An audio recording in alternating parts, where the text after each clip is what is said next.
Good afternoon po sa inyong lahat. Ah, Pasensya na po kabayan na yung nagkomento ko sa akin kagabi sa live ko na bigla siyang nagalit. Hindi ko alam bakit galit siya sa akin sobra. Sinabi niya sa akin, nagtanong lang ako kung may sahod ba dito.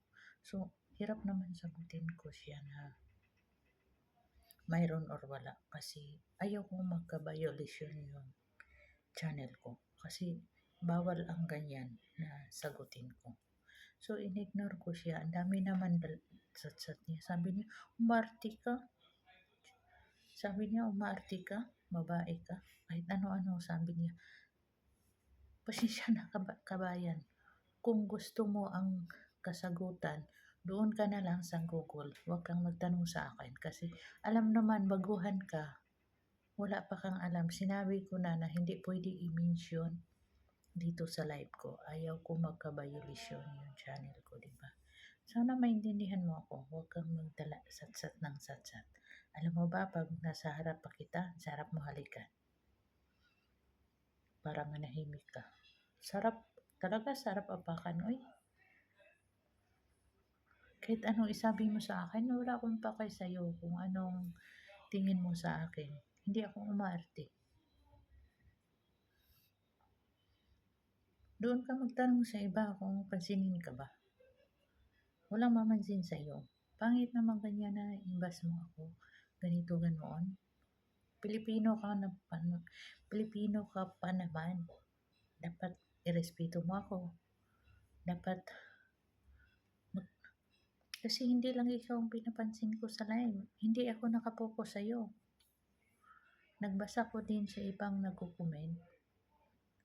So, dapat doon ka sa Google. Sinabi ko na, kabayan, doon ka na lang sa Google. Makita mo yan. Tapos sinabi mo na, dito ka sa live. Hindi mo alam ang mga sinasabi mo. Sabi mo, dapat dito, doon ako sa vlog. Kung doon ako sa vlog, makita ko lagi, pwede ang mga tao nanood makareview. Anong sa vlog? Dapat yung tanong mo, sabihan mo, i-correct mo yung tanong mo. Dapat magsabi ka, kabayan kung sa video, siguro daming mag-review sa video mo. Hindi sa live. Kasi ang live na wala. Sinagot ko yun ha. Sabi ko ang video hindi mawala. Ang live hindi mawala. Pinakita ko pa sa'yo. Ito ang live ko. Diba? Huwag ka namang magalit. Kasi mahiblan ka. Hirap mahiblan. Lalo kang tumanda. Galit. Parang galit ka sa mundo. Kagabi nanggigil ka sa akin. Yung ibang lahi hindi naman ganyan. Dapat naman relax ka lang. Magtanong ka, relax ka lang. Huwag kang magsabi ng ganyan. Daldal ka ng daldal.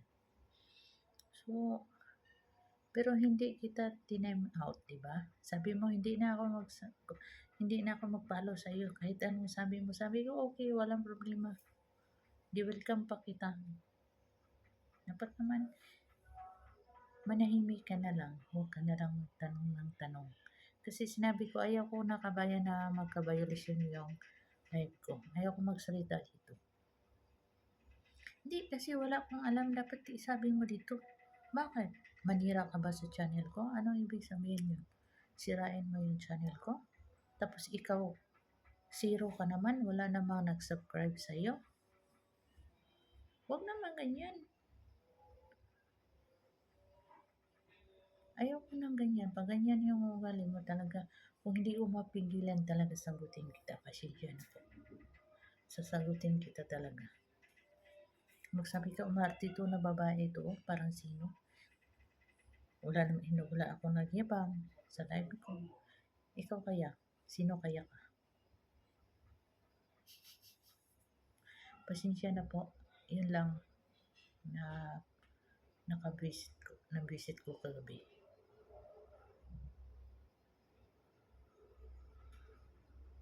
Hirap pag ganyan na matitid ang utak.